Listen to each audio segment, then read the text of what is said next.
في كتابه الكريم بسم الله الرحمن الرحيم فأقم وجهك للدين حنيفا فطرة الله التي فطر الناس عليها لا تبديل لخلق الله ذلك الدين القيم ولكن أكثر الناس لا يعلمون صدق الله العلي العظيم. صلوات.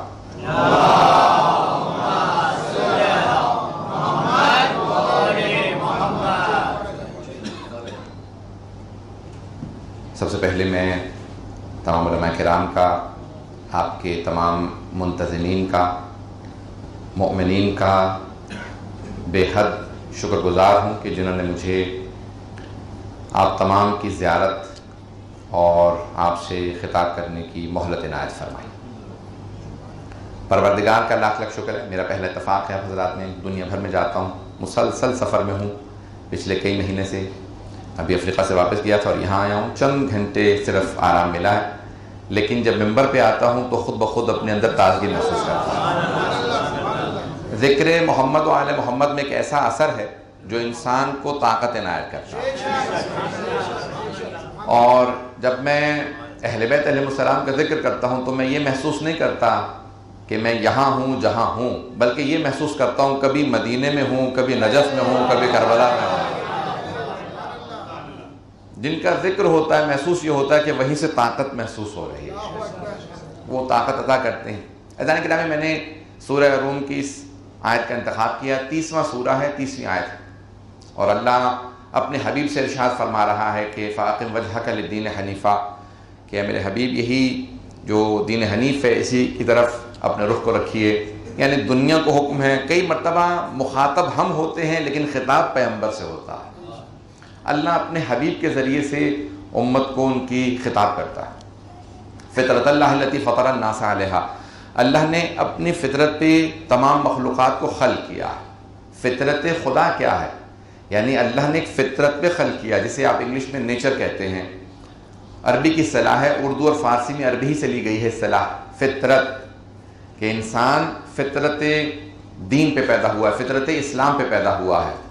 ائمہ سے سوال کیا گیا کہ یہ فطرت کیا ہے، تو آپ نے فرمایا فطرت اللہ کو ایک ماننا فطرت ہے، حبیب خدا کی ضرورت محسوس کرنا فطرت ہے، ائمہ اہل بیت کا اپنے آپ کو محتاج سمجھنا فطرت ہے. میں اپنے الفاظ میں پیش کر رہا ہوں. اور اخلاقیات، اچھے آداب کا اپنانا فطرت ہے. سچ بولنا فطرت کا تقاضا ہے. جھوٹ سے اجتناب کرنا فطرت کا تقاضا ہے. میں ایک حدیث کی طرف اشارہ کر کے آگے بڑھوں گا. یہاں تک کہ روزہ قیامت سوال کیا جائے گا کافر سے بھی، مشرک سے بھی، ٹھیک ہے تم تک دین نہیں پہنچا تھا، لیکن کیا اپنے اندر فطرت کا تقاضا محسوس نہیں کرتے تھے؟ عقل نہیں بتاتی تھی کہ سچ اچھا ہے، جھوٹ برا ہے؟ کیا فطرت نہیں بتاتی تھی جو مال تمہارا نہیں اسے چوری نہیں کر سکتے؟ کیا فطرت نہیں بتاتی تھی کہ جس جان کو تم نے عطا نہیں کیا اس جان کو چھین نہیں سکتے؟ یہ فطرت کے تقاضے ہیں کہ انسان تمام گناہوں سے اجتناب کرے. فطرت کا تقاضا ہے. آئیے ذرا ایک ایسی حدیث جو حبیب خدا کی ہے، علماء کے سامنے جسارت کر رہا ہوں کہ شیعہ سنی تمام علماء نے اس حدیث کو قبول کیا ہے کہ حبیب خدا نے فرمایا کہ کل مولود یولد علی فطرت الاسلام، ہر بچہ فطرت اسلام پہ پیدا ہوتا ہے. سن رہے ہیں سب آپ میرے ساتھ ہیں؟ ہر بچہ فطرت اسلام پہ پیدا ہوتا ہے. وَأَبَوَانِ يُحَوِّدَانِ يُنَصِّرَانِ وَيُجَنِّسَانِ، یہ ماں باپ ہیں جو اسے یہودی یا نصرانی یا مجوسی بنا دیتے ہیں. شیعہ سنی تمام علماء نے اس حدیث کو قبول کیا. ماں باپ ہیں جو یہودی بنا دیتے ہیں، عیسائی بنا دیتے ہیں، جوئش بنا دیتے ہیں، کرسچن بنا دیتے ہیں، یا مجوسی زرسٹین بنا دیتے ہیں. ہر بچہ فطرت اسلام پہ پیدا ہوتا ہے. یہ ماں باپ کی تربیت کا اثر ہے جو کئی مرتبہ یہودی بنا دیتا ہے انسان کو، کئی مرتبہ عیسائی بنا دیتا ہے، مجوسی بنا دیتا ہے. گود کا بہت اثر ہوتا ہے. توجہ، گود کا بہت اثر ہوتا ہے. اللہ رسول خدا فرما رہے ہیں کہ انسان اس فطرت اسلام پہ پیدا ہوتا ہے. ہر بچہ مسلمان پیدا ہوتا ہے. ماں باپ کبھی یہودی بنا دیتے ہیں، کبھی عیسائی، کبھی مجوسی. تو گود کا اثر ہے جو انسان کو مختلف ادیان میں لے جاتا ہے. نہیں تو ہر بچہ فطرت اسلام پہ پیدا ہوتا ہے. گود کا بہت اثر ہوتا ہے. تو پھر مانی ہے نا جناب ابو طالب کے گود کا اثر تھا.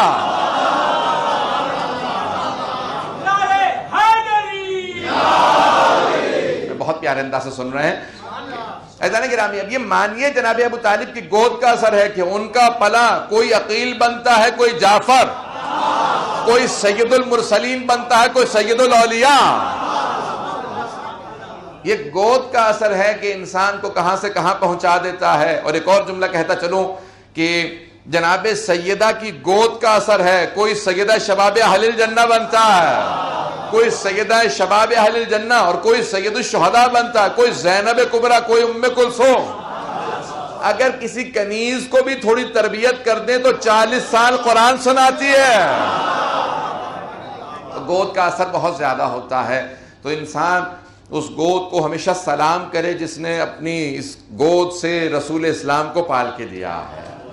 تو عزیزان گرامی، یہ گود کا بہت اثر ہے، لیکن اللہ نے ہر انسان کو فطرت پہ خلق کیا ہے۔ فطرت توحید ہے، ہر بچہ توحید پہ پیدا ہوتا ہے۔ اب میں چند مثالیں دوں گا۔ میں نے علمی موضوع لیا ہے، مجھے بتایا گیا تھا کہ مجمع بے انتہا علماء سے آشنا ہے اور آپ کی محبتوں کی نظر کر رہا ہوں، عقیدتوں کی نظر کر رہا ہوں کہ ہر بچہ فطرت اسلام پہ، فطرت کیا ہے؟ توحید ہے، کبھی بھی کوئی توحید سے دور نہیں ہوگا۔ تو پوچھا، اب امام ائمہ جب جواب دیتے تھے سوال کا تو انسان کے اس علمی معیار کو دیکھنے کے بعد جواب دیتے تھے جیسا سوال کرنے والے کا معیار ہوتا تھا۔ تو کسی نے سوال کیا امام جعفر الصادق علیہ السلام،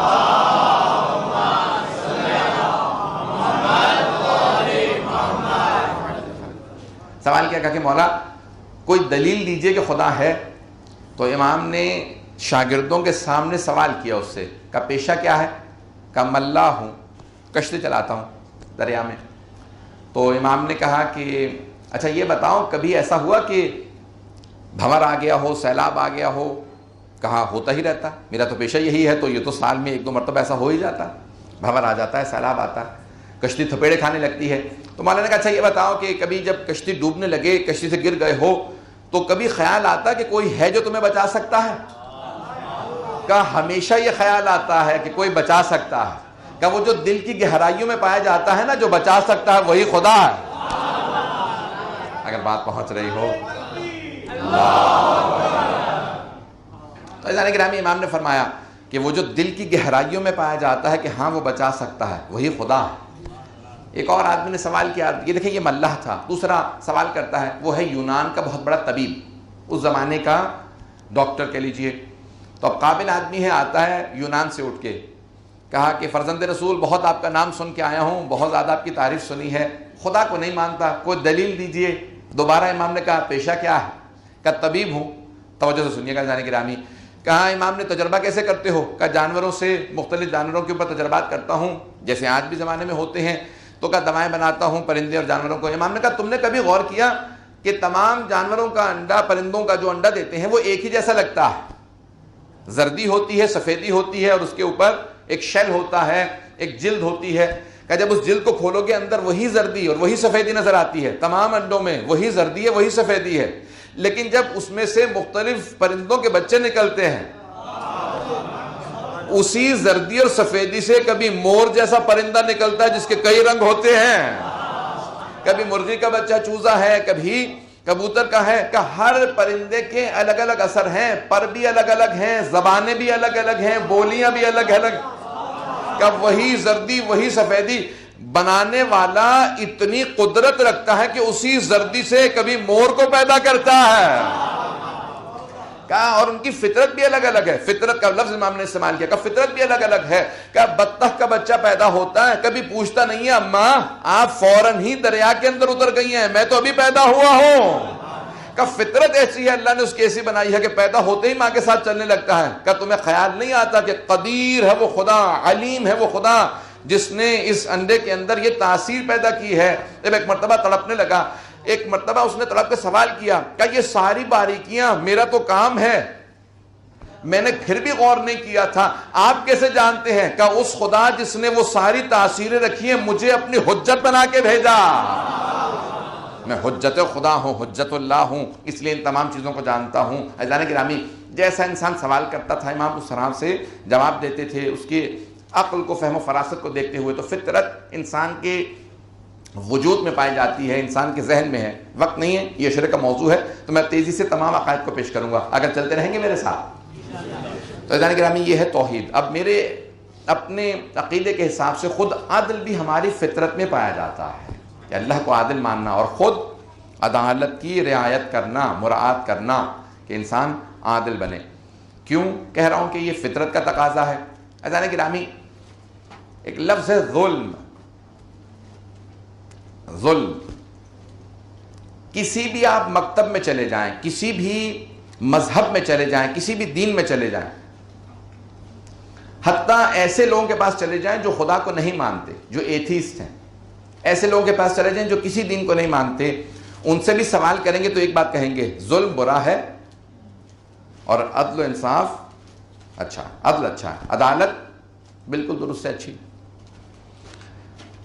آپ جتنی بھی اور اچھے الفاظ ہیں نا ان کی تعریف میں جائیں گے تو کہیں نہ کہیں اختلاف ہو جائے گا. توجہ کیجئے گا میرے ساتھ. جیسے مثال کے طور پہ سفر کر رہے ہیں آپ، اور ٹرین کا سفر ہے، مثال کے طور پہ سادہ سی مثال دے رہا ہوں. آپ دیکھتے ہیں کہ ایک والد اپنے بچوں کے ساتھ سفر کر رہے ہیں، چھوٹے چھوٹے 4 بچے ہیں. بچے بے انتہا شرارتی ہیں. کوئی بچہ آتا ہے کسی کے اینک اتار لیتا ہے، کسی سے اخبار چھین لیتا ہے، کسی کے کھانے کے اندر جا کے فوراً ساتھ بیٹھ جاتا ہے. تمام افراد شاکی ہیں اور بہت ہی برا محسوس کر رہے ہیں کہ یہ آدمی کس قسم کا آدمی ہے، اپنے بچوں کو روکتا نہیں. لیکن کسی کی ہمت نہیں ہو رہی کہ جا کے ٹوک دے. ایک آدمی اٹھتا ہے، کہتا ہے کہ بھئی آپ اپنے بچوں کو روکتے نہیں ہیں، بچے بھی انتہا شرارتی ہیں. تو وہ فوراً آنکھوں میں آنسو لے کے آتا ہے اور کہتا ہے کہ میرے بچوں کی ماں یعنی میری زوجہ کا انتقال ہو گیا اور مجھے سمجھ میں نہیں آ رہا کہ میں ان بچوں کو بتاؤں کیسے کہ ان کی ماں کا انتقال ہو گیا. اب وہی افراد جو تمام افراد ان بچوں کو غصے کی نگاہ سے دیکھ رہے تھے، سب محبت کی نگاہ سے دیکھنے لگے. پتہ نہیں توجہ ہے یا نہیں. انسان کو جب حالات بدل جاتے ہیں تو وہی جو ایک انسان اسے برا سمجھ رہا ہوتا ہے اسی شے کو اچھا سمجھنے لگتا. پتہ نہیں بات میں پہنچا پایا ہوں یا نہیں پہنچا پایا.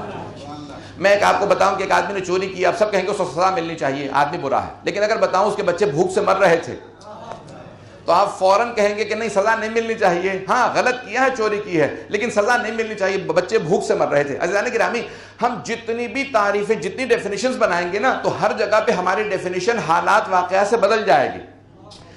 پتہ نہیں بات پہنچی یا نہیں پہنچی.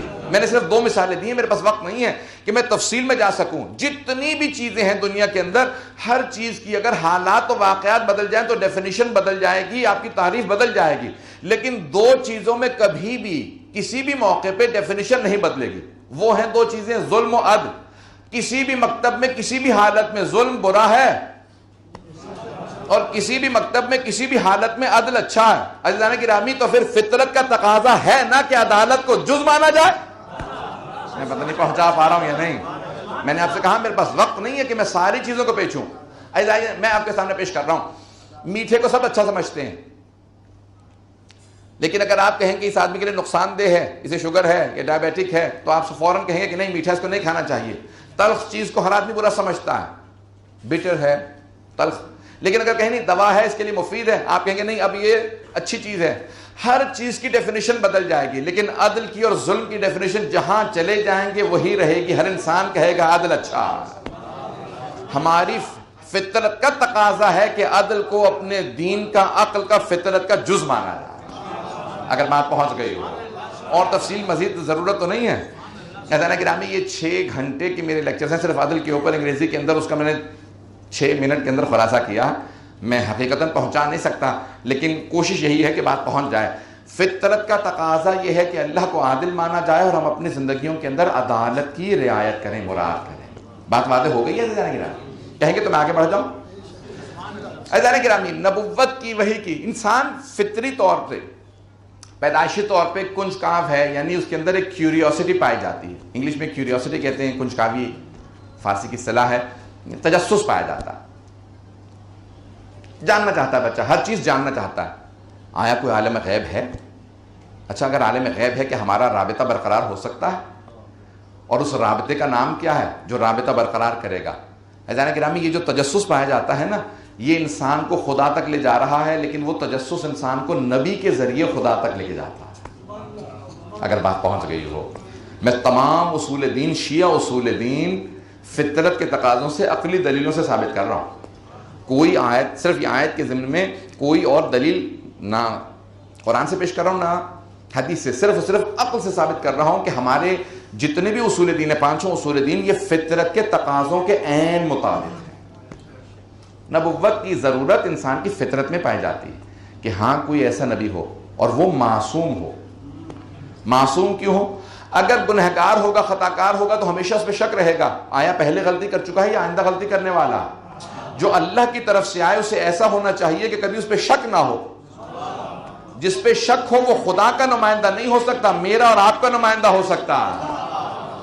عزیزان گرامی، آج دنیا بھر میں الیکشن ہو رہے ہیں. یہ سال کئی ملکوں میں الیکشن کا سال ہے، تو بحثیں ہو رہی ہیں کہ جس کو ہم ووٹ دینا چاہیں گے اس کو کوئی اس کا سابقہ کرمنل بیک گراؤنڈ نہیں ہونا چاہیے، کوئی پیسوں کی امبیزلمنٹ نہ ہو، اس کا کوئی جرم نہ ہو، خطاکار نہ ہو. یہ چند سال کے لیے ہماری طرف سے پارلیمنٹ کا ممبر بنے گا. یہ چند برس کے لیے ہمارا نمائندہ ہوگا پارلیمنٹ میں. جو ہمارا نمائندہ ہو چند سال کے لیے، 4 سال 5 سال کے لیے ہمارا نمائندہ ہو. ہم کہتے ہیں کہ وہ تعلیم یافتہ ہونا چاہیے، اس کا کوئی گناہ نہیں ہونا چاہیے، بڑا امبیزلمنٹ نہیں ہونا چاہیے، اسے عادل ہونا چاہیے. عزیزان گرامی، جو ہمارا 4-5 سال کا نمائندہ ہو اسے ایسا ہونا چاہیے، اور جو خدا کا نمائندہ ہو. تو ہمارا عقیدہ یہ ہے کہ جو خدا کا نمائندہ ہو اسے علم لدنی کا مالک ہونا چاہیے، اسے عصمت کبریٰ کا مالک ہونا چاہیے. تو اب انبیاء علیہ السلام عصمت صغریٰ کے مالک ہیں، 14 معصومین علیہ السلام عصمت کبریٰ کے مالک ہیں. تو ہم نے اب تک دلیل دی ہے کہ نبی بھی اللہ کا نمائندہ معصوم ہو، علم الہی سے اس کا رابطہ ہو. اب امامت پہ بھی ایک آدھ دلیل پیش کرنا چاہ رہا ہوں، اگر آپ لوگ سننا پسند فرمائیں گے. صلوات پڑھیں گے اہل بیت علیہ السلام.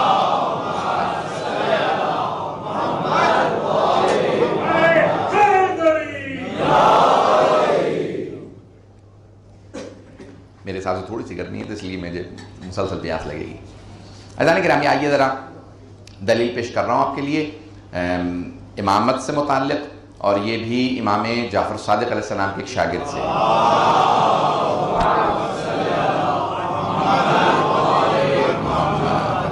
توجہ ہے میرے ساتھ سب لوگوں کی؟ امام کے ایک شاگرد ہیں ہشام، آپ نے واقعہ سن رکھا ہوگا، مجھے صرف نتیجہ نیا دینا. تو عزیزان گرامی، مشہور و معروف واقعہ حضرت ہشام نے حکم 18 برس کے ہیں. امام کے سب سے جو کم سن شاگرد تھے ان میں سے ایک شاگرد حضرت ہشام ہے. امام مسجد نبوی میں درس دے رہے ہیں، صادق آل محمد. درس کے دوران بار بار سر اٹھا کے دیکھتے ہیں کہ وہ ابھی تک آیا نہیں. اب شاگرد جو موجود ہے وہ محسوس کر رہے ہیں کہ مولا کون نہیں آیا، کہ بس ابھی آنے والا ہے. اپنی محبت کا اظہار فرما رہے ہیں، جانتے ہیں کب آئے گا لیکن بتا رہے ہیں دیکھو میں امام ہوتے ہوئے کسی کے انتظار میں ہوں. جیسے جناب امیر المومنین سے متعلق ملتا ہے کہ اکثر کوفے میں دیکھا گیا کہ جناب امیر سوال کر رہے تھے، میثم تمار کو تو نہیں دیکھا، میثم تمار کہاں پہ ہے؟ کہ مولا وہی مسجد کوفہ کے دروازے کے سامنے کھجور بیچتا ہے، خربوزہ بیچتا ہے، وہیں بیٹھا ہوگا. بھئی جب سب جانتے ہیں تو کیا مولا نہیں جانتے تھے کہاں بیٹھا ہوگا؟ وہ جو تمام عالم کو جانتے ہیں کہ وہ نہیں جانتے وہ کہاں بیٹھا ہوگا. یہ امام کا بار بار پوچھنا بتا رہا ہے کہ صرف میثم کو مجھ سے محبت نہیں ہے، مجھے بھی میثم سے بہت محبت ہے. تو گرامی، اب یہ محبت کا اظہار ہے. چھٹے امام علیہ السلام فرما رہے ہیں کہ ابھی تک آیا نہیں. اچانک دیکھا کہ اتنے میں ہشام آ گئے. حضرت ہشام جیسے آئے، مولا کھڑے ہوئے اپنی ابا اتار کے حضرت ہشام کو پہنائے. جیسی ابا پہنائی تو وہ کہا نہیں مولا میری اتنی جرت نہیں کہ میں آپ کی ابا اوڑھوں، کہ میرا حکم ہے. ایک مرتبہ تمام شاگردوں نے دیکھا کہ مولا ہم نے ہزاروں احادیث یاد کی ہیں، ہشام ہی کو اتنا کیوں نواز رہے ہیں آپ؟ ان کی بھی داڑھی بھی پوری نہیں آئی تھی، بہت جوان تھے.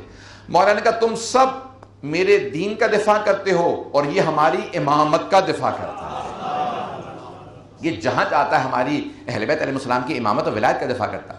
ایک مرتبہ امام مخاطب ہوئے، کہا کہ بتاؤ ابھی تم دمشق گئے تھے، دمشق میں تم نے کیا کیا؟ کہ مولا جب آپ کے سامنے آتا ہوں ہر جگہ جا کے مناظرہ کر لیتا ہوں، آپ کے سامنے لب کھولنا میرے لیے مشکل ہو جاتا ہے. دیکھیں معرفت کتنی ہے کہ امام کے سامنے بولنا مشکل کام ہے. کہ مولا آپ کے سامنے نہیں بول سکتا. کہا میں حکم دیتا ہوں بتاؤں کہ تمہارا بھی مناظرہ جو ہوا تھا عمر کے ساتھ وہ کیا ہوا تھا. واقعہ میں نے آپ سے کہا نا کہ آپ کے ذہنوں میں ہوگا، علماء سے آپ نے سنا ہوگا. صرف ایک نیا نتیجہ پیش کرتے ہوئے آگے بڑھوں گا. ایک مرتبہ مخاطب ہوئے، کہ مولا عمر نے دمشق کے منبر پہ ایک مرتبہ کہا کہ جو پوچھنا سلونی سلونی قبل ان تفقدونی، جو پوچھنا پوچھ لو اس سے پہلے کہ مجھے کھودو. یہ مولا کا جملہ، امیر المؤمنین کا جملہ، جو پوچھنا ہے پوچھ لو. اچھا جس کا دماغ خراب ہوا ہے وہ مولا ہی کے مقابلے میں آ گیا. میں جملہ تو کہہ گیا. اور ہر کے علی در افتاد در افتاد، فارسی کا مصرع ہے، شعر ہے. وہ کہتے ہیں کہ جو بھی علی کے مقابلے میں آیا ہے وہ منہ کے بل زمین پہ گرا. ایک مرتبہ عامر نے بھی کہا جو پوچھنا ہے پوچھ لو اس سے پہلے کہ تم مجھے کھو دو. حضرت ہشام کہنے لگے میں کھڑا ہوا مولا. میں نے کہا کہ اچھا جو پوچھنا ہے پوچھ لو. کہا یہی تو میں نے کہا ہے جو پوچھنا ہے پوچھ لو. کہا اچھا بتاؤ تمہاری آنکھیں ہیں؟ وہ 70 برس کا بہت بڑا عالم تھا. اس نے کہا کیسا سوال ہے تم دیکھ بھی رہے ہو میری آنکھیں اور پھر سوال کر رہے ہو؟ کہا میں تو بچہ ہوں بچکانہ سوال کروں گا. یا تو تم کہو کہ یہ تمہارا حق نہیں بنتا کہ کہو جو پوچھنا ہے پوچھ لو. یا کہو تمہارا حق نہیں ہے کہ جو پوچھنا ہے پوچھ لو یا پھر جواب دو جو میں سوال کروں. کہا نہیں میں کہنا چاہتا ہوں سلونی سلونی قبل تفقدونی جو پوچھنا ہے پوچھ لو. کہا پھر جواب دو جو سوال کروں میں تو ایسے ہی سوال کروں گا کیونکہ میں تو نادان ہوں. کہا اچھا ہاں میری آنکھیں ہیں. کہا بتاؤ آنکھوں سے کیا کام کرتے ہو؟ کہا آنکھوں سے دیکھتا ہوں. کہا تمہارے کان ہیں؟ کہا یہ کیسا سوال ہے دیکھ رہے ہو کہ میرے کان ہیں؟ کہا میں نے کہا نا ایسے ہی سوال کروں گا. ہاں کہا میرے کان ہیں. کہا کانوں سے کیا کام کرتے ہو؟ کہا کانوں سے سنتا ہوں. کہا ناک ہے؟ کہا ہاں. کیا کام کرتے ہو؟ کہا سونگھتا ہوں. کہا زبان ہے؟ کہا ہاں زبان ہے. زبان سے کیا کام کرتے ہو؟ کہا چکھتا ہوں بولتا ہوں. کہا ہاتھ ہیں؟ کہا ہاں ہاتھ ہیں. کہا ہاتھوں سے کیا کام کرتے ہو؟ کہا محسوس کرتا ہوں. بھئی حواس خمسہ ہیں 5 سینسز ہیں سب نے اتنی ہی لکھی ہیں. انہوں نے 5 حواس سے متعلق سوال کیا. پھر سوال کیا کہا تمہارا دماغ ہے؟ کہا ہاں دماغ ہے. کہا دماغ سے کیا کام کرتے ہو؟ کچھ دیر سوچنے لگا. کہا جب آنکھوں سے دیکھتا ہوں نا تو دماغ تصدیق کرتا ہے. کہا ہاں وہی دیکھا ہے جو دیکھا ہے کچھ اور نہیں دیکھا. کانوں سے جب سنتا ہوں تو دماغ تصدیق کرتا ہے وہی سنا ہے جو سنا ہے کچھ اور نہیں سنا.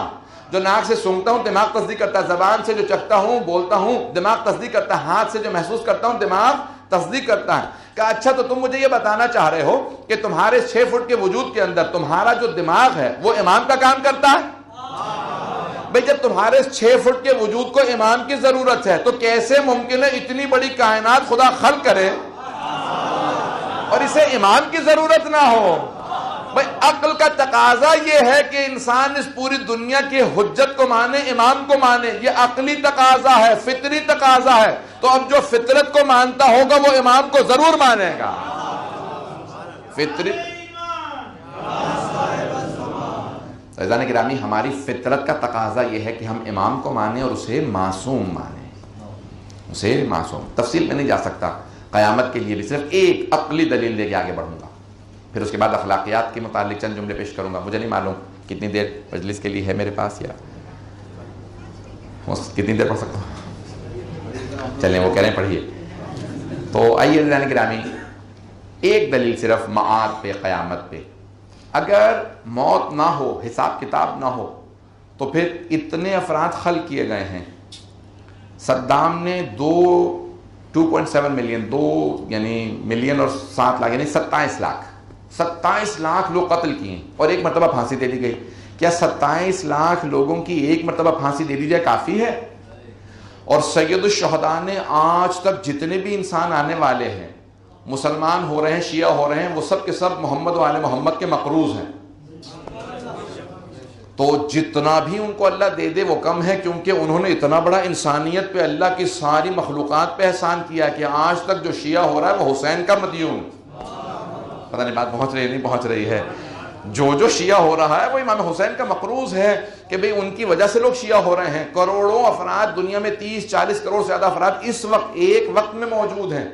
تو ایک مرتبہ جنت میں بھیج دینا کافی نہیں ہے کچھ اور ہونا چاہیے. دن صدام کو ایک پھانسی ہو جائے یہ کافی نہیں ہے. 27 لاکھ لوگوں کا مقروض ہے. تو کوئی دن ایسا ہونا چاہیے جہاں سب کا حساب کتاب ہو. اسی کو قیامت کا دن کہا جاتا ہے. عقلی دلیل سے ثابت ہے فطری تقاضا ہے کہ کوئی قیامت کا دن ہو جہاں سب کا حساب کتاب ہو. ماننے والے جنت میں جائیں منکرین جہنم میں جائیں. عزیزان گرامی یہ تقاضا ہے فطری تقاضا ہے کہ ایک ایسا دن ہونا چاہیے. آئیے ذرا اب میں چند اخلاقیات کو پیش کرنا چاہتا ہوں اگر آپ لوگ سننا پسند فرمائیں. عزیزان گرامی فطری تقاضا ہے کہ انسان سچ بولے جھوٹ سے اجتناب کرے اور فطری تقاضا ہے کہ انسان مظلوم سے محبت رکھے یتیموں کے کام آنا چاہے یتیم پروری کرے. حبیب خدا فرماتے ہیں کہ اگر کسی نے ایک یتیم کے سر پہ ہاتھ رکھا تو جتنے بال اس کے ہاتھ تلے آئیں گے اتنے گناہان کبیرہ اور صغیرہ اس کے معاف ہو جائیں. اور اچھا یہ دوسری حدیث صحیح بخاری میں بھی ہے شیعہ سنی کتابوں میں ہے کہ کافل الیتیم کا ہاتھین معی فی الجنہ. یتیم کی کفالت کرنے والا میرے ساتھ جنت میں ایسے جائے گا جیسے یہ 2 انگلیاں ساتھ رہتی. صحیح بخاری میں ہے, صحیح بخاری میں ہے. اس مقام پہ بالکل صحیح ہے کہ حبیب خدا فرما رہے ہیں یعنی یتیم کی کفالت, کافل الیتیم کہاتین معی فی الجنہ, یتیم کی کفالت کرنے والا, یتیم کو پالنے والا, فوسٹر کرنے والا, یتیم بچے کو پالنے والا. بھئی کچھ لوگ پہنچ گئے ہیں, مجھے سارے مجمع کی توجہ چاہیے. حبیب خدا فرماتے ہیں یتیم کو پالنے والا میرے ساتھ جنت میں ایسے جائے گا جیسے 2 انگلیاں ساتھ رہتی ہیں. بھئی ایک عام یتیم کو پالنے والا, ایک عام یتیم کو پالنے والا رسول خدا کے ساتھ جنت میں ایسے جائے گا جیسے 2 انگلیاں ساتھ رہتی ہیں. اور جس نے کائنات کے سب سے عظیم یتیم محمد مصطفیٰ کو پالا ہو اس ابو طالب سے متعلق کیا خیال ہے؟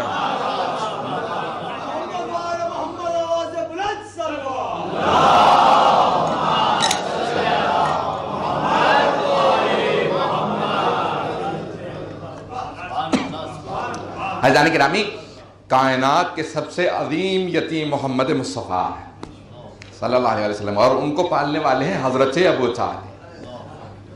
مجھے تعجب ہے مسلمانوں پہ, ماننے پہ آتے ہیں تو ایک عام یتیم کے پالنے والے کو جنتی مانتے ہیں, اور نہیں ماننے پہ آتے تو حبیب خدا کو پالنے والے سے متعلق نہیں مانتے. ایک اور جملہ کہہ رہا ہوں حضران گرامی, مسلمان ایسا ہے سننے پہ آتا ہے تو کان میں کہیں بات سن لیتا ہے.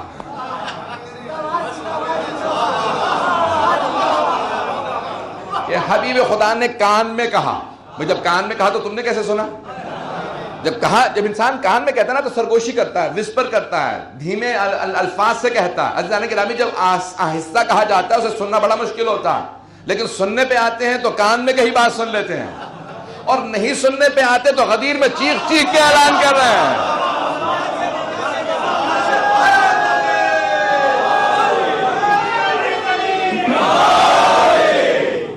توجہ فرمائے نا, سننے پہ آئے تو کان میں کئی بات سن لیں, نہ سننے پہ آئے تو غدیر میں چیخ چیخ کے اعلان ہو رہا.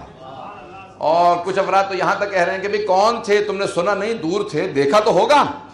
کہنے نور بہت زیادہ تھا, عربی میں روشنی کو نور کہا جاتا ہے. اب مجھے نہیں معلوم دن کا وقت تھا سورج کا نور زیادہ تھا یا علی کے چہرے کا نور زیادہ تھا.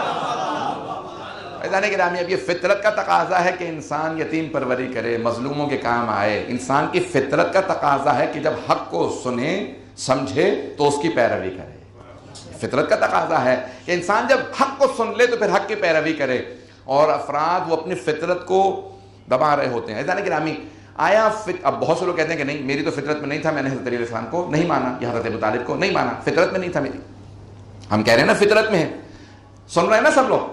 اشکال تو سنیے گا جو دوسرے ہمارے بہت سے مسلمان اعتراض پیش کرتے ہیں. جیسے بہت سے کافر کہتے ہیں فطرت میں توحید نہیں ہے کیونکہ میں خدا کو نہیں مانتا, میری فطرت نے کبھی نہیں کہا. عزیزان گرامی, اندر سے ایک آواز آتی ہے, آئیے ذرا پیش کر رہا ہوں.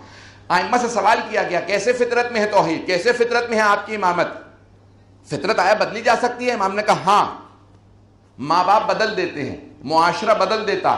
توجہ سے سنیے گا, جواب پیش کر رہا ہوں, اور اگر دل کو نہ لگے میں اور جواب پیش کروں گا, جتنے جواب کہیں گے اتنے جواب پیش کروں گا. لیکن میرا عقیدہ یہی ہے کہ توحید بھی فطرت میں ہے, عدل بھی, نبوت بھی, امامت بھی, قیامت بھی, اخلاقیات, ہمارے تمام احکام فطری تقاضوں کے مطابق ہیں. پوچھا مولا سے, کہا مولا کیسے فطرت کو بدلا جا سکتا ہے؟ کہا یہ مانتے ہو اولاد کی محبت فطرت کا تقاضا ہے؟ کچھ لوگ پہنچ گئے. آیا مانتے ہو کہ اولاد کی محبت فطرت کا تقاضا ہے؟ چاہے بیٹا ہو چاہے بیٹی ہو, اولاد ہے, اولاد کی محبت فطرت کا تقاضا ہے. کہا تم نے دیکھا ہے کہ اسلام سے پہلے کے بہت سے لوگ بیٹیوں کو زندہ دفنا دیتے تھے, زندہ دفناتے تھے. عزیزان گرامی, بیٹیوں کو زندہ دفنا دیتے تھے کیونکہ معاشرے کا فشار اتنا تھا, پریشر اتنا تھا کہ بیٹیوں کو دفنا دو.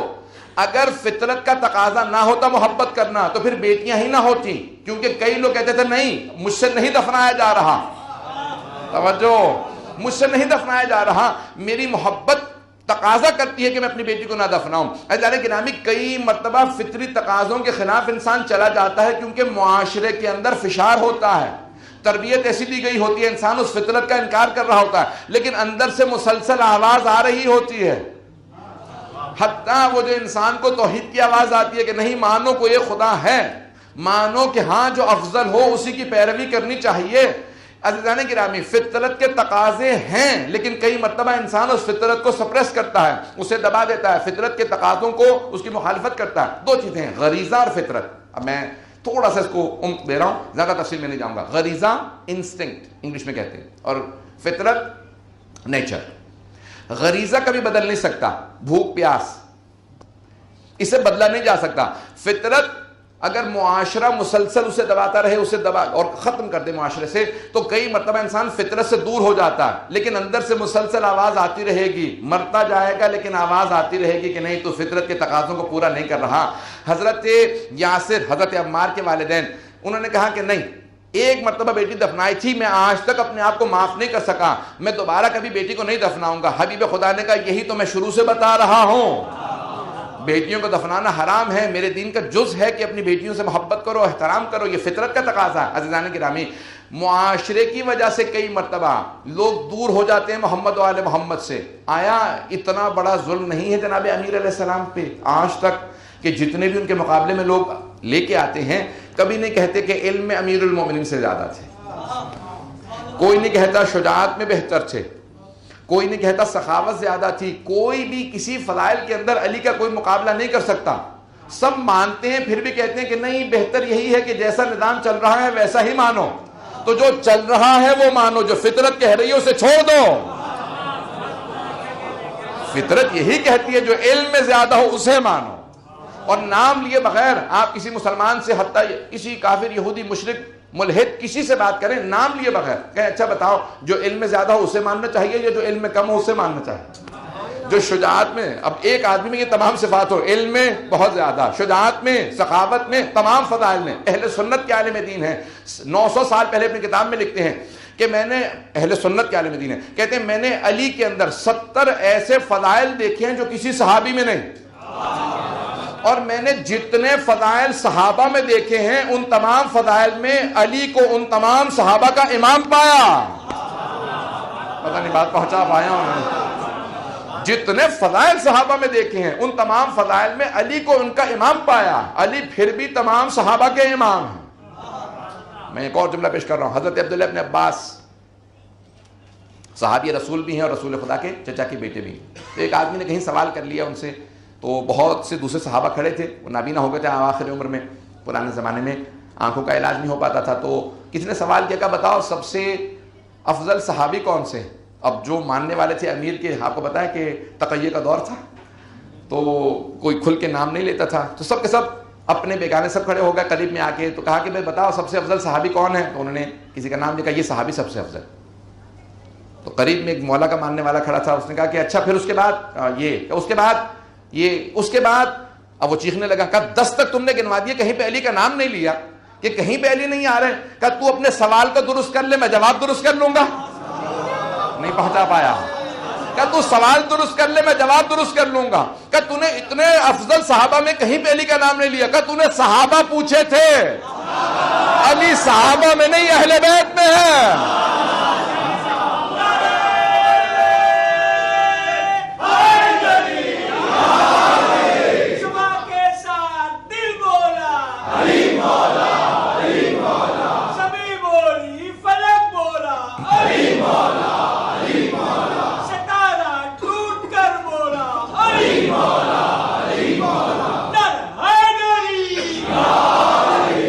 توجہ فرما رہے ہیں جانے گرا؟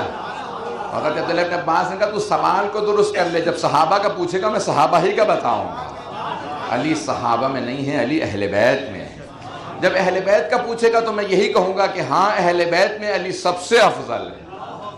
تو ایک مرتبہ کسی نے انہی سے فوراً پلٹ کے سوال کیا، کہا کہ اے عبداللہ ابن عباس، تمام کے تمام مدینے میں بسنے والے آپ کو حبر الامہ کہتے ہیں۔ بہرحال اب کچھ نے حبر سے کچھ اور مراد لیے، کچھ نے لکھا ہے کہ سیاہی یعنی سب سے زیادہ علم رکھنے والے، حافظ کل قرآن تھے، ہزاروں احادیث بھی حفظی اور پورا قرآن بھی حفظا۔ اور چوتھے امام سے جب کہا حضرت محمد حنفیہ نے، جو امیر المومنین کے بیٹے ہیں، کہ میں عمرے پہ گیا ہوا تھا طائف میں، عبداللہ ابن عباس کا انتقال ہو گیا، میں دفنانے کے لیے گیا تو ان کی قبر میں کبوتر نہیں تھی، لیکن کبوتر مانند 2 نور کے پرندے قبر میں چلے گئے۔ تو سوال کیا چوتھے امام سے کہ مولا یہ کیا تھا؟ کہا یہ ان کے دو علم تھے، ایک تفسیر دوسرا حدیث، ان کی قبر میں ان کے دو علم ساتھ گئے۔ تو بہرحال اب حبر الامہ ان سے سوال کیا کہ بتائیے سب سے زیادہ لوگ کہتے ہیں کہ بڑے عالم امت رسول خدا میں آپ ہیں، لیکن رسول خدا نے کہا کہ انا مدینۃ العلم وعلی بابھا، میں علم کا شہر ہوں، علی اس کا در ہے، تو بتائیے آپ کا علم زیادہ ہے یا علی کا؟ کہا تو نے عجیب سوال کیا ہے، کہا کہ یہ تو سمندر اور قطرے کا مقابلہ ہے۔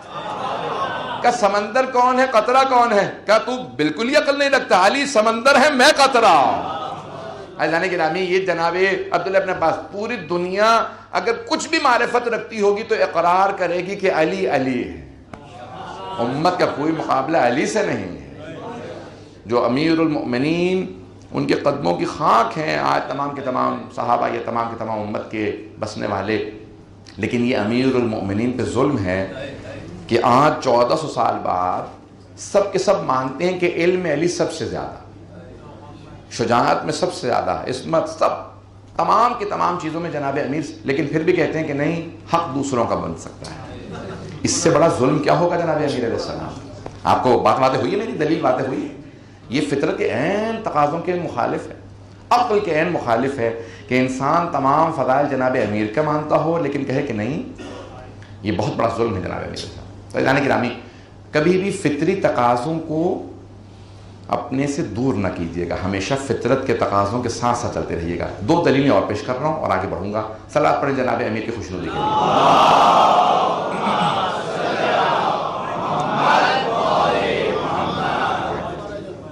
تو عزیزان گرامی ہمارے فطرت کے تقاضے ہیں کہ انسان اخلاقیات کو اپنائے، آل محمد کے راستے کو اپنائے، اور ائمہ اہل بیت علیہ السلام نے ہمیشہ تاکید کی ہے کہ جب ہمارے راستے پہ آ جاؤ تو کبھی بھی خدا سے یہ نہ کہنا کہ پروردگارہ آزمائش میں ایک لحظے کے لیے بھی ہماری ولایت کو چھین لے۔ کچھ بزرگ پہنچ گئے، میں سارے مجمع کی توجہ چاہوں گا۔ عزیزان گرامی نعمتیں سن رہے ہیں سب لوگ؟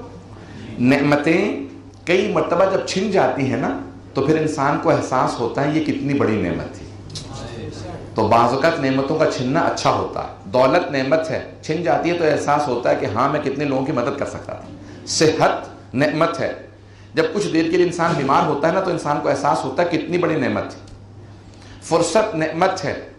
عزیزان گرامی کتنی نعمتیں ہیں، جب کچھ دیر کے لیے چھن جائیں نا تو پھر انسان کو احساس ہوتا ہے کتنی بڑی نعمت تھی۔ لیکن مولا فرماتے ہیں ایک ایسی نعمت ہے دعا کرنا وہ ایک لحظے کے لیے بھی نہ چھنے۔ تو مولا وہ کون سی نعمت ہے؟ کہ ہماری ولایت۔ دلیل کیا ہے کہ ولایت اہل بیت نعمت ہے؟ دلیل کیا ہے؟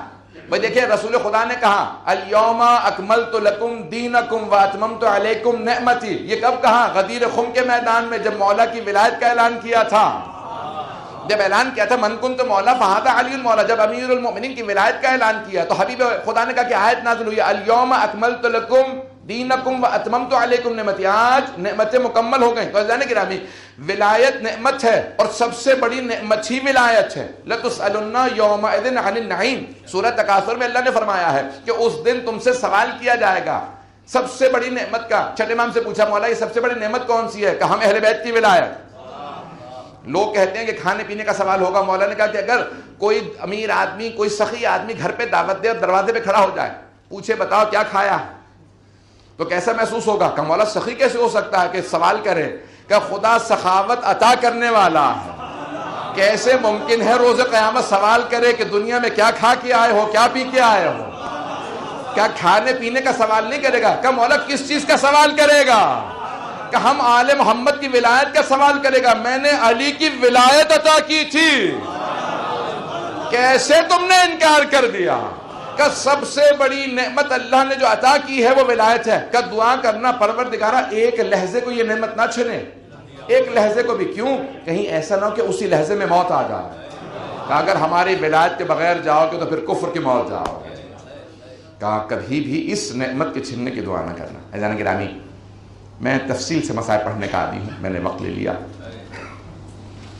سب سے بڑی ولایت، سب سے بڑی نعمت ولایت ہے۔ جن جن کو عطا ہوئی ہے وہ سب کے سب مقروض ہیں اہل بیت کے، کہ اگر نہ ہوتی تو ہم کیا کر لیتے۔ کتنے آج در بدر کی ٹھوکریں کھا رہے ہیں، لیکن جو ولایت رکھنے والے ہیں وہ مسلسل وابستہ رہتے ہیں۔ عزیزان گرامی، تاریخ میں کربلا سے بڑا کوئی مارکہ نہیں ہے۔ کچھ لوگ تو پہنچ گئے تھے، لیکن میں کہتا ہوں خوشا بحال ان لوگوں کے جنہیں سید الشہداء نے خط لکھ کے بلایا۔ کوئی اتنا ولایت رکھنے والا کہ سید الشہداء خط لکھ کے کہیں کہ اگر چاہو تو کربلا آ جاؤ، جو کربلا پہنچ جائے گا وہ پھر رضی اللہ عنہ نہیں رہے گا۔ امام معصوم بھی آئیں گے تو کہیں گے السلام علیکم یا اولیاء اللہ، اے اولیاء خدا آپ پہ سلام ہو۔ اور یہ زیارت وارثہ، یہ ائمہ علیہ السلام کی زیارات ہیں، علماء نے نہیں بنائی ہیں، اہل بیت علیہ السلام بھی آئے ہیں۔ اے ابی انتم و امتی، تو میرے ماں باپ آپ پہ قربان۔ میں جملے نہیں پہنچا پایا۔ عزیزان گرامی، بڑے سکون کا عالم تھا کوفے میں جب جناب حبیب اپنے گھر پہ بیٹھے دسترخوان پہ کھانا کھانے والے تھے۔ رات کا وقت تھا، زوجہ نے زمین پہ دسترخوان پہ کھانا چن دیا، پہلا لقمہ اٹھایا تھا جناب حبیب نے۔ اتنے عاشق تھے، صحابی رسول بھی ہیں، امیر المومنین کے بھی اصحاب میں ہیں، امام حسن کے اصحاب میں ہیں، اور سید الشہداء کے۔ تو اچانک دروازے پہ دستک ہوئی۔ اب جناب حبیب نے حدیث سن رکھی تھی کہ ماں باپ کے احترام میں کھڑے ہو جاؤ، لیکن جب دسترخوان پہ بیٹھے ہو تو پھر ماں باپ کے بھی احترام میں کھڑے نہیں ہو سکتے، کیونکہ اللہ کے رزق پہ بیٹھے ہو۔ لیکن اگر امام وقت کی آواز آئے تو لبیک کہو فوراً۔ تو پہلا لقمہ اٹھایا تھا جناب حبیب نے، ابھی دہن میں نہیں گیا تھا کہ اچانک دروازے پہ دستک ہوئی۔ تو وہیں پہ بیٹھے بیٹھے سوال کیا، کیوں؟ امام کا حکم تھا کہ کسی کے لیے کھڑے مت ہونا۔ تو فوراً پوچھا من بالباب، کون ہے دروازے پہ؟ تو آنے والے نے کہا انا برید الحسین، میں حسین کا پیغام لے کے آیا۔ فوراً رزق کو چوما اور دسترخوان کر دیا، کہ پروردگارہ یہ تیرا رزق ہے لیکن وہ تیرے حجت کا پیغام لایا۔ اللہ اکبر! میں جب سوچتا ہوں نا میرے رونگٹے کھڑے ہو جاتے ہیں۔ جناب حبیب کا ایمان، ولایت کتنا ان کا مقام زیادہ ہے، کہا پروردگارہ تیرے حجت کا، تیرے ولی کا پیغام آیا۔ روایت کے الفاظ ہیں ننگے پاؤں ننگے سر، بغیر امامہ پہنے، بغیر نالین پہنے، دوڑتے ہوئے دروازے پہ آئے۔ کہا کیا میرے مولا نے فرمایا؟ کہا آپ کے لیے خط بھیجا۔ تو خدا کی قسم روایت کے الفاظ ہے وہیں دروازے پہ فوراً خط کھولا، وہیں پہ پڑھنا شروع کیا۔ فوراً پہلے چوما، آنکھوں سے لگایا، کہا زہرا کے بیٹے نے مجھے خط لکھا۔ فوراً خط کو چوما اور آئے۔ زوجہ نے وہیں پہ صحن میں آنے کے بعد سوال کیا، کہا حبیب کیا لکھا ہے فرزند زہرا نے؟ تو کہا مولا نے کہا ہے میں کربلا میں آ گیا ہوں، اگر ہماری نصرت کرنا چاہتے ہو حبیب تو کربلا چلے آؤ۔ الی رجل فقیہ حبیب ابن مظاہر، حبیب آپ ہماری رسول خدا سے قرابت جانتے ہیں، آپ جانتے ہیں ہمارا مقام کیا ہے، اگر آپ نصرت کرنا چاہتے ہیں تو کربلا چلے آئیے۔ تو جناب حبیب کی زوجہ نے فوراً سوال کیا تو پھر کیا سوچ رہے ہیں آپ؟ کہا سوچ رہا ہوں جاؤں کہ نہ جاؤں۔ بس زوجہ نے یہ سننا تھا، فوراً کہا حبیب اگر آپ کا ارادہ یہ ہے کہ آپ شاید نہ جائیں تو اپنی تلوار مجھے دے دیجیے۔ زہرا کا بیٹا بلایا اور آپ سوچ رہے ہیں میں جاؤں گی، میں جا کے دفاع کروں گی۔ تو جناب حبیب نے فوراً اپنی زوجہ سے پلٹ کے کہا کہ اے کنیز خدا، آیا ممکن ہے حسین بلائے اور حبیب نہ جائے؟ میں آپ کے لیے چاہتا تھا کہ آپ بھی ثواب میں شریک ہو جائیں، آپ کی بھی نیت یہ ہو۔ تو فوراً کہا کہ ہاں کیسے ممکن ہے میں نہ جاؤں۔ فوراً اپنے غلام سے کہا کہ میری تلوار لو، گھوڑا لو اور کوفے کے باہر انتظار کرو، میں رات میں کربلا جاؤں گا۔ اب فوراً گھر سے نکلے، خاموشی سے جناب مسلم ابن اوسجا کو دیکھا، کہا مسلم کیا کر رہے ہیں آپ؟ کہا حبیب کیا بات ہے، اتنے پریشان کیوں نظر آ رہے ہیں؟ دونوں قریبی رشتہ دار تھے، جناب مسلم ابن اوسجا دونوں اسدی تھے، قریبی رشتہ دار تھے، ظاہراً کزن ہیں، اور دونوں کا سن و سال ایک جیسے سے ملتا ہے، 80 برس سے زیادہ ہیں جناب حبیب اور 90 برس کے قریب ہیں جناب مسلم ابن اوسجا، بہت بزرگ تھے جناب مسلم۔ تو کہا میں خضاب کرنے جا رہا ہوں۔ کہا مسلم خضاب کرنے جا رہے ہو، جانتے نہیں حسین کربلا میں آ گئے ہیں؟ تو جناب مسلم نے کہا حبیب آپ کو کیسے معلوم کہ جناب سید الشہداء جناب امام حسین علیہ السلام کربلا میں آ گئے ہیں؟ کہ مجھے امام حسین نے خط لکھا ہے۔ کہا پھر کیا ارادہ ہے؟ کہا میں ابھی جا رہا ہوں، اگر جانا ہے تو میرے ساتھ چلیے۔ کہا پھر ٹھیک ہے میں باہر ملتا ہوں۔ دوسرے دروازے سے آئے تو اب جب تاخیر ہو گئی نا جناب حبیب کو آنے میں، تو غلام کہہ رہا تھا گھوڑے سے کہ اگر میرے مولا نہ آئے، میرا آقا نہ آیا، تو میں تجھ پہ سوار ہو کے کربلا چلا جاؤں گا، میں امام حسین کا جا کے دفاع کروں گا۔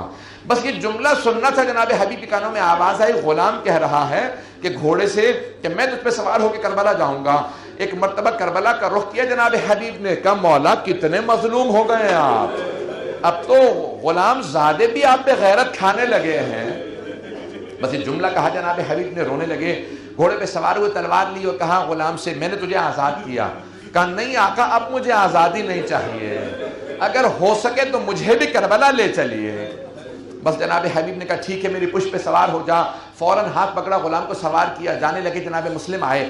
اب جیسے ہی 8 محرم کو جناب سید الشہداء نے 7 محرم کو علم تقسیم کیے تھے، کا قلب لشکر کا علم، سپہ سالار کا علم عباس کے پاس، اور میسرے کا جناب زہرقین کے پاس کا، میمنے کا علم، سب نے کہا مولا میں حاضر ہوں۔ کہا نہیں، میرا ایک مہمان کوفے سے آنے والا ہے، یہ میرے اس مہمان کا علم ہے۔ بس بھئی رات کا وقت تھا، جناب سید الشہداء نے آواز دی کہ عباس استقبال کرو، ہمارا مہمان آیا ہے۔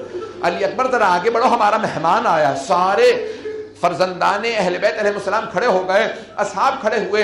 جناب زینب کبریٰ نے فوراً جناب فضہ سے کہا فضہ ذرا دیکھو کون آیا ہے، میرا بھائی استقبال کے لیے در پہ کھڑا ہے، در خیمہ پہ زہرا کا بیٹا کھڑا ہے۔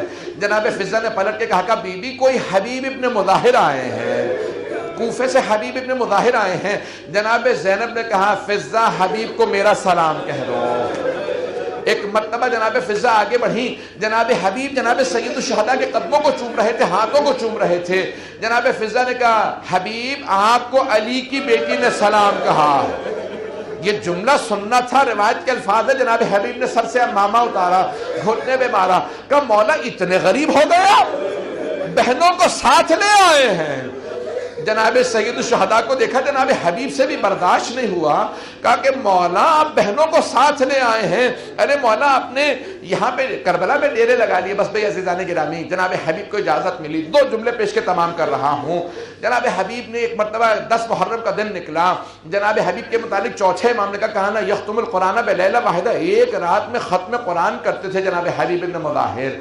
تو پہلے جناب مسلم ابن اوسجا گئے، جیسے جناب مسلم ابن اوسجا گرے نا گھوڑے سے، تو آگے بڑھے، دیکھا جناب حبیب کے لب کانپ رہے ہیں، کلام نہیں کیا جا رہا۔ جب جناب حبیب گئے تو دیکھا پہلے سے امام حسین موجود ہیں، جناب مسلم کے سر کو اپنے زانوں پہ رکھا ہے۔ جناب حبیب قریب گئے، کہا مسلم اگر مجھے یہ پتا ہوتا نا کہ میں آپ کے بعد بہت دیر تک زندہ رہوں گا تو میں ضرور پوچھتا مسلم کوئی وصیت تو نہیں ہے آپ کے لیے، میں آپ کی وصیت پہ عمل کرنا چاہوں گا۔ تو جناب مسلم نے کانپتے ہوئے لبوں سے، پورے سینے میں تیر تھے، بہت زخم تھے جناب مسلم نے اسے جا کے، کانپتے ہوئے لبوں سے ایک جملہ کہا حبیب میں پھر بھی ایک وصیت کرنا چاہتا ہوں، میں پھر بھی ایک وصیت کرنا چاہتا ہوں۔ جناب حبیب نے فوراً آنکھیں کھولی، آگے بڑھے، کہا مسلم کیا وصیت ہے؟ ایک مرتبہ جناب مسلم نے اشارہ امام حسین کی طرف کیا، کہا اوصی کا بہذا، اے حبیب میں وصیت کرتا ہوں زہرا کے لال کو تنہا نہ چھوڑنا۔ جناب حبیب نے کہا مسلم اس وصیت کی ضرورت نہیں تھی، آیا ممکن ہم زہرا زادے کو تنہا چھوڑ دیں؟ یار حسین تنہا رہ گئے ہیں، لیکن ایک وقت آیا جب ظہر کے بعد کوئی نہ تھا، جب عصر کا وقت آیا تو جناب علی اصغر بھی نہیں تھے۔ میں ہاتھ جوڑ کے کہوں گا ذرا ایک مرتبہ میری طرف دیکھیے گا، روایت کے الفاظ ہے جب عصر کا وقت قریب تھا، امام حسین خیمے سے باہر نکلے، خدا کی قسم نظر یمین و نظر شمالا، شیخ جعفر شوشتری نے لکھا ہے امام حسین اتنے مظلوم تھے، پہلے دائیں طرف دیکھا، پھر بائیں طرف دیکھا، پھر بڑی حسرت سے کہا او حبیب، او عباس، او علی اکبر، او قاسم، میں نے تم سب کو گھوڑوں پہ سوار کرایا تھا، ذرا آ کے دیکھو میں اکیلا رہ گیا ہوں، مجھے کوئی سوار کرانے والا نہیں۔ راوی کہتا میں نے اپنی آنکھوں سے دیکھا، ایک بی بی برقعے میں خیمے سے باہر آ گئی، کہا بھیا ابھی میں زندہ ہوں، میری زندگی میں غربت کا نعرہ بلند نہ کرنا، میں آپ کو ذوالجناح پہ سوار کراؤں گی۔ جناب زینب نے بازو تھاما، سوار کرایا، میں نے تمام کر دیا۔ سید الشہداء نے ذوالجناح کی لجام فرس پہ ہاتھ ڈالا، ایک مرتبہ ایڑ لگائے کہ ذوالجناح آگے بڑھ، ذوالجناح آگے نہیں بڑھتا، پھر دوسری مرتبہ کا کیا ذوالجلال تو نے بھی میرا ساتھ چھوڑ دیا، میرے بھائی مارے گئے، میرے بیٹے مارے گئے، میرے اصحاب مارے گئے، ذوالجلال تو بھی میرا ساتھ چھوڑ گیا۔ بھائی بے زبان جانور تھا، بول نہیں سکتا تھا، لیکن سر جھکایا، قدموں کی طرف دیکھا، مولا نے دیکھا ایک 3.5 برس کی بچی قدموں سے لپٹی ہوئی ہے۔ سید الشہداء ذوالجلال سے دوبارہ اترے، اگر دیکھ سکے تو میری طرف دیکھے گا، نہیں تو آنکھیں بند کر کے تصور کیجئے گا۔ سید الشہداء نے بچی کو سینے سے لگایا، بہت زیادہ پیار کیا، پھر ایک جملہ کہا کہ بیٹی خیمے میں واپس چلی جائیے۔ کہا بابا آپ کہاں جا رہے ہیں؟ کہا بیٹی آپ کو پیاس لگی ہے، میں پانی لینے جا رہا۔ کہا بابا جو بھی پانی لینے جاتا ہے واپس نہیں آتا۔ بابا چچا عباس گئے تھے واپس نہیں آئے۔ بابا مت جائیے، بابا جب سے چچا عباس گئے ہیں نا میری پیاس بجھ گئی ہے۔ بابا مجھے پیاس نہیں ہے۔ بس ایک مرتبہ سید الشہداء نے کہا بیٹی طفلی کا وعدہ ہے، میں نے نانا سے وعدہ کیا تھا میں اپنی جان قربان کروں گا، مجھے دین پروردگار کو بچانا ہے، کوئی بھی دنیا میں دین کا ماننے والا نہ ہوگا۔ بس ایک مرتبہ جناب سکینہ نے کہا بابا جب آپ مجھے سینے پہ سلاتے تھے نا تو مجھ سے ہمیشہ کہا کرتے تھے اسلام میں بیٹوں کا بھی حق ہے بیٹیوں کا بھی حق ہے۔ بابا آپ بھیا علی اکبر کو ساتھ لے گئے، بھیا علی اصغر کو ساتھ لے گئے، بابا بتائیے میرے حصے میں کیا آیا؟ علماء کہتے ہیں جناب سید الشہداء نے تھوڑی سی خاک کربلا اٹھائی، جناب سکینہ کے سر میں ڈال دی، کہا بیٹی آپ کے حصے میں یتیمی آئی ہے، آپ کے حصے میں اسیری آئی ہے، آپ کے حصے میں شام کی قید آئی ہے۔ ایک مرتبہ بی بی نے کہا بابا مجھے آخری مرتبہ سینے پہ سلا لیجئے، وہی خیمے کے باہر سید الشہداء لیٹے، بی بی کو سینے پہ سلایا۔ ایک جملہ میں نے آج تک نہیں دیکھا تھا، 4 برس پہلے میں نے ایک پہلی مرتبہ پڑھا ہے، ایک مقتل میں دیکھا جناب سید الشہداء نے ایک جملہ کہا میری بیٹی مجھ پہ سب سے زیادہ رونے کا حق آپ کو ہے، کیونکہ میرے بعد سب سے زیادہ ظلم آپ پہ ہوگا۔ الا لعنت اللہ علی القوم الظالمین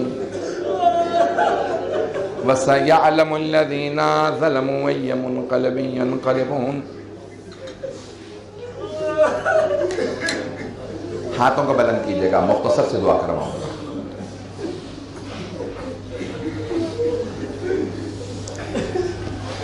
میں ہمیشہ واسطہ دے کے دعا کرتا ہوں، آئیں ذرا ایک دعا کے لیے ایک صرف واسطہ دوں گا۔ پروردگار ذرا زیارت نہیہ اٹھا کے دیکھیے گا، زیارت نہیہ مقدسہ امام زمانہ کی زیارت، جانتے ہیں کیا جملے ہیں؟ مولا کہتے ہیں میرا سلام اس معصومہ بچی پہ جس کے رخساروں کا رنگ بدلتا رہتا ہے۔ میں سوال کروں آپ سے، اولاد والے بیٹھے مجھے معاف کر دیجیے گا، آپ برداشت نہیں کر پائیں گے، ایک سوال کروں آپ سے، رخسار کا رنگ کیسے بدلتا ہے؟ تماچا لگا رنگ زرد پڑ گیا، ایک اور تماچا لگا سرخ رنگ ہو گیا، پھر تماچا لگا رنگ نیلا ہو گیا۔ امام زمانہ کہتے ہیں میرا سلام اس معصومہ بی بی پہ جس کے رخساروں کا رنگ بدلتا رہتا تھا۔ میں جملہ سب کہنے والا ہوں، مجھے معاف کیجئے گا، ہاتھوں کو بلند کر کے میری طرف دیکھیے، اپنی اپنی حاجات طلب کر لیجئے گا، مجھے معاف کیجئے گا سادات غیر سادات، میرا بڑا سخت جملہ ہے۔ جب جناب مسلم کی شہادت کی خبر آئی تھی نا تو جناب سید الشہداء نے آواز دی جناب زینب کو، زینب ذرا رقیہ کو بلا دو۔ جناب زینب نے جناب سید الشہداء کی آنکھوں میں آنسو دیکھے، سمجھ گئیں کہ بہت بڑی خبر آئی ہے، کہا رقیہ بھیا نے بلایا ہے۔ جب جناب رقیہ آئی نا جناب سید الشہداء کے پاس تو اپنی بیٹی جناب عاتقہ کو جو جناب مسلم کی یتیمہ ہے لے کے چلی، کچھ نے نام حمیدہ لکھا ہے کچھ نے عاتقہ، کہا بیٹی ساتھ چلو ماموں نے بلایا۔ جیسے ہی جناب رقیہ کو آتا دیکھا جناب سید الشہداء مسند سے کھڑے ہو گئے اور فوراً جناب عاتقہ کے سر پہ ہاتھ رکھا، ہاشمی بچی تھی، سمجھ گئے، کہا مامو جان میرے بابا خیریت سے؟ مامو آپ نے میرے سر پہ ایسا ہاتھ رکھا جیسے یتیموں کے سر پہ ہاتھ رکھا۔ میرے بابا جناب سید الشہداء نے کہا بیٹی اپنے آپ کو یتیم نہ سمجھنا، ابھی ماموں زندہ۔ پھر خود کہا، میری طرف دیکھیے گا، خود کہا جناب زینب سے، ہاتھوں کو بلند کر کے اپنی حاجات طلب کر لیجیے گا۔ کہا جناب زینب کبریٰ سے کہا بی بی بہن ذرا میری صندوقچی لا دیجیے۔ جناب زینب صندوقچی لے کے آئے، مولا نے صندوقچی کو کھولا، اپنے ہاتھوں سے 2 بالیاں نکالی اور جناب عاتقہ کے کانوں میں پہنائی۔ کہا کہ بیٹی عید آنے والی ہے، اپنے ہاتھوں سے کانوں میں بالیاں پہنائیں۔ راوی کہتا ہے کہ میرا دل کہتا ہے کہ قریب میں 3.5 برس کی بچی کھڑی دیکھ رہی ہوگی۔ اگر کوئی بچی یتیم ہو جائے تو اس کے سر پہ شفقت کا ہاتھ رکھا جاتا ہے، اس کے کانوں میں نئی بالیاں پہنائی جاتی ہیں۔ جب شام غریبہ آئی نا تو وہ بی بی بھی انتظار میں تھی، کوئی میرے سر پہ شفقت کا ہاتھ رکھے گا، کوئی مجھے نئی بالیاں پہنائے گا۔ ابھی بی بی انتظار میں تھی، میں یتیم ہو گئی ہوں۔ اتنے میں دیکھا شمر آ گیا، شمر نے جیسے ہی سر پہ ہاتھ رکھا بی بی کا بالوں کو چھڑانا مشکل ہو گیا۔ جب اس نے کانوں سے بالیاں اتاری بی بی نے کہا چچا ابا۔ پروردگارا دشمنان اہل بیت کو نیست و نابود فرما، داعش کو، طالبان کو، آل سعود کو غارت فرما، مؤمنین کی حفاظت فرما، ہمارے مقامات مقدسہ کی حفاظت فرما، عراق و شام کے تمام روضوں کی حفاظت فرما، جو ہاتھ بلند ہے کسی کو رد نہ فرما۔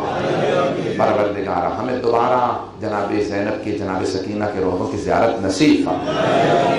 پروردگارہ حج و زیارات کی تمنا رکھنے والوں کو حج و زیارات نصیب فرما، ہم سب کی عاقبت بخیر فرما۔ پروردگارہ جو ہاتھ بلند ہے کسی کو رد نہ فرما۔ پروردگارہ تجھے واسطہ اپنے حبیب کا، تجھے واسطہ سید الشہداء کا، جتنے بھی مریض ہیں سب کو شفائے کاملہ عاجلہ نصیب، بے اولادوں کو جناب سکینہ کے صدقے میں اولاد عنایت فرما، مقروضوں کے قرض ادا فرما، پریشان حالوں کی پریشانیاں دور فرما۔ پروردگار صاحب الزمان کا ظہور دیکھنا نصیب فرما۔ ایک سوال کروں آپ سے، آپ لوگوں نے صرف مصائب سنے ہیں نا، صرف سنے ہیں نا، آپ نے دیکھا تو کچھ نہیں ہے۔ آپ نے سنے ہیں مصائب تو ایسے رو رہے ہیں۔ جناب زینب نے آنکھوں سے دیکھا تھا، سید سجاد نے تماچے لگتے دیکھا تھا۔ اب سمجھ میں آیا مولا اتنا کیوں روتے تھے، اب سمجھ میں آیا جناب زینب اتنا کیوں روتی تھی۔ پروردگارہ جناب سید سجاد، جناب زینب کبریٰ کے ان آنسوؤں کا واسطہ ہمارے ان آنسوؤں کو جناب سیدہ کے رومال میں جگہ عنایت فرما۔ پروردگارہ ہمیں زندگی میں جناب سیدہ کی زیارت نصیب فرما، آخرت میں بی بی کی شفاعت نصیب فرما۔ ربنا تقبل منا انک انت السمیع العلیم، بحق محمد وآلہ الطیبین الطاہرین المعصومین۔